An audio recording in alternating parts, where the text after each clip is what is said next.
Hello friends, welcome back. स्वागत है आप सभी का। तो इस चैनल पर हम आपको नेक्स्ट डे के लिए बताते हैं कि कौन सा डाटा आने वाला है और उसका क्या इम्पैक्ट रहने वाला है फॉरेक्स करेंसी पेयर्स के ऊपर। और आज भी जो डाटा आया था उसका बहुत बढ़िया मूव हमें देखने को मिला है और आई होप आपने आज भी प्रॉफिट अर्न किया होगा। तो चलिए शुरुआत कर लेते हैं यहाँ पे कि अब 19 मई 2023 को यानी कि फ्राइडे को कौन सा डाटा आ रहा है। और फ्रेंड्स, अगर आपने अभी भी एक्सनेस पर फॉरेक्स ट्रेडिंग अकाउंट ओपन नहीं किया है तो जल्दी से डिस्क्रिप्शन बॉक्स में जाइए इस वीडियो के और जल्दी से लिंक पे क्लिक कीजिए और जल्दी से अपना फॉरेक्स ट्रेडिंग अकाउंट ओपन कर लीजिए। मैं पर्सनली भी इसे यूज़ करता हूँ, बहुत ही बढ़िया प्लेटफॉर्म है और यहाँ पर मनी ऐड करना, विड्रॉ करना बहुत ही ईजी है। और मैंने वीडियोस भी बनाई हैं कि कैसे आप मनी ऐड कर सकते हैं, विड्रॉ कर सकते हैं, कैसे आप एक्सनेस पर अकाउंट ओपन कर सकते हैं स्टेप बाय स्टेप, और टिप्स क्या होते हैं, स्प्रेड साइज क्या होते हैं। वीडियोस आपको लिंक में भी मिल जाएंगे, डिस्क्रिप्शन बॉक्स में भी मिल जाएंगी, वीडियो के एंड में भी मिल जाएंगी, ऊपर आई बटन है उसमें भी मिल जाएंगी। तो फ्रेंड्स, जल्दी से अपना फॉरेक्स ट्रेडिंग अकाउंट ओपन कर लीजिए क्योंकि यहाँ पर जो टाइम्स मैं आपको यहाँ पर बताता हूँ, जिस टाइम पर डाटा आता है उस टाइम बहुत बढ़िया मूव हमें देखने को मिलते हैं मोस्ट ऑफ द टाइम। तो उस टाइम आपके जो प्रॉफिट्स हैं उनके चांसेस बढ़ जाते हैं। तो चलिए शुरुआत कर लेते हैं कि क्या डाटा आ रहा है। तो सबसे पहला जो डाटा यहाँ पर आ रहा है वो आ रहा है 5 AM पर, और वो बहुत ही इंपॉर्टेंट डाटा है और वो उसका इम्पैक्ट पड़ेगा यूएसडी जेपीवाई पर, क्योंकि जापान का डाटा है और डाटा है कोर सीपीआई का, यानी कि इन्फ्लेशन का डाटा और सीपीआई। तो कोर इन्फ्लेशन और इन्फ्लेशन का डाटा है। पिछली बार ये 3.1 था, इस बार 3.4 बढ़ने की उम्मीद है, और ये 3.2 था पिछली बार और ये 2.5 होने की उम्मीद है। तो कल सुबह क्या ये डाटा आता है उसके अकॉर्डिंग हमें यूएसडी जेपीवाई में अच्छा मूव देखने को मिल सकता है। अगर यहाँ पर इन्फ्लेशन और ज़्यादा बढ़ता है तो उसकी वजह से जेपीवाई ऊपर की ओर को मूव करेगा, लेकिन यहाँ पर आप देख सकते हैं कि यूएसडी जो है वो मेजर है और जेपीवाई के सामने यूएसडी कमजोर पड़ेगा उस केस में। तो यूएसडी जेपीवाई नीचे की ओर को आएगा, लेकिन अगर यहाँ पर इन्फ्लेशन घटता है तो उसकी वजह से यूएसडी जेपीवाई ऊपर की ओर को मूव करेगा। तो अपोजिट इम्पैक्ट यहाँ पर पड़ेगा क्योंकि मेजर जो है वो यूएसडी है, मीन्स अपोजिट यहाँ पर इम्पैक्ट रहने वाला है। अब सेकंड जो नेक्स्ट डाटा आ रहा है वो आ रहा है 11:30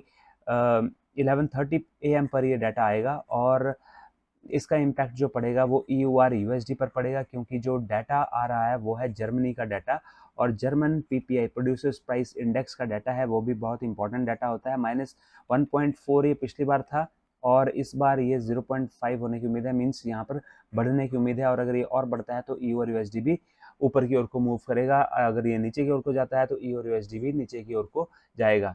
तो यहाँ पर जो नेक्स्ट डाटा आ रहा है, थर्ड डाटा, वो 6 PM पर आ रहा है और जो इम्पोर्टेंट डाटा आ रहा है उसका इम्पैक्ट पड़ेगा कैनेडियन डॉलर के ऊपर, क्योंकि कनाडा का डाटा आ रहा है और यूएसडी सीएडी इसके ऊपर, ये करेंसी पेयर है जिसके ऊपर आपका इम्पैक्ट पड़ सकता है। तो कोर रिटेल सेल्स का ये डाटा है और -0.7% और पिछली बार था ये, और -0.8% इस बार होने की उम्मीद है, मीन्स घटने की उम्मीद है। अगर यहाँ पे रिटेल सेल्स घटते हैं तो यहाँ पर आप देख सकते हैं अगेन यहाँ पर यूएसडी जो है वो मेजर है, कनाडा जो है वो माइनर है, तो अपोजिट इम्पैक्ट यहाँ पर पड़ेगा। यहाँ पर ये ऊपर की ओर को मूव करेगा, लेकिन अगर ये इससे ज़्यादा आता है तो उसकी वजह से यूएसडी सीएडी नीचे की ओर को मूव करेगा। अब हम यहाँ पे बात कर लेते हैं कि नेक्स्ट जो डाटा आ रहा है वो क्या आ रहा है, और वो बहुत बहुत ज़्यादा इंपॉर्टेंट डाटा है क्योंकि ये 8:30 बजे आ रहा है। और दूसरा ये है यूनाइटेड स्टेट्स का डाटा, और सबसे बड़ी बात कि ये डाटा नहीं है, ये है स्पीच। और जो फेड के जो चेयरपर्सन हैं पॉवेल, उनकी यहाँ पर स्पीच है और वो अपनी स्पीच में क्या बताएंगे, फ्यूचर का क्या प्लान उनका है, फेड इंटरेस्ट रेट हाइक करेगा या नहीं करेगा, उसके बारे में वो इंडिकेशन उसमें दे सकते हैं। तो 8:30 बजे आप DXY के ऊपर नज़र रखिए और जिस तरफ को DXY का मूव आएगा उसका जस्ट अपोजिट जो मूव हमें देखने को मिलेगा वो मिलेगा EUR USD में और JPY में भी। तो यहाँ पर I am sorry, USD EUR USD में भी और साथ ही GBP USD में भी। तो इनके ऊपर एग्जैक्टली अपोजिट इम्पैक्ट पड़ता है। बाकियों के ऊपर भी इम्पैक्ट पड़ता है, लेकिन इनके ऊपर बिल्कुल एग्जैक्टली अपोजिट, आप कह सकते हैं इन्वर्सली प्रोपोर्शनल है ये एक दूसरे के, तो वैसा इम्पैक्ट पड़ता है। और बहुत ही इंपॉर्टेंट डाटा यहाँ पर रहने वाला है कि क्या यहाँ पर स्पीच होगी, और इसके बारे में आप ज़रूर नज़र रखिए 8:30 बजे। और इसके अलावा और भी यहाँ पर डाटा आ रहा है, और जो नेक्स्ट इंपॉर्टेंट डाटा आ रहा है वो 10:30 पर आ रहा है, 10:30 पीएम पर, और ये आ रहा है यूनाइटेड स्टेट्स का बेकर ह्यूज का ऑयल रिग का, और साथ ही टोटल रिग का।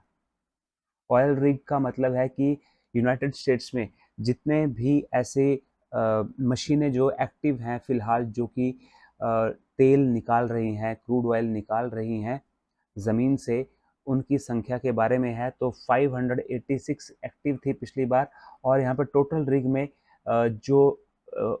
यहाँ पर जो ऑयल रिग होता है उसमें सिर्फ ऑयल के जो रिग्स हैं उनके बारे में होता है, और टोटल रिग में ऑयल प्लस नेचुरल गैस दोनों के बारे में यहाँ पर रिग्स होते हैं। तो ये 731 एक्टिव थे पिछली बार। तो अब ये अगर बढ़ते हैं तो उसका मतलब होगा कि सप्लाई बढ़ेगी, लेकिन अगर ये घटते हैं तो इसका मतलब ये होगा कि सप्लाई घटेगी। तो इसके ऊपर भी आप नज़र रखिए, और 10:30 बजे हमें मूव देखने को मिल सकता है नेचुरल गैस में भी और क्रूड ऑयल में भी।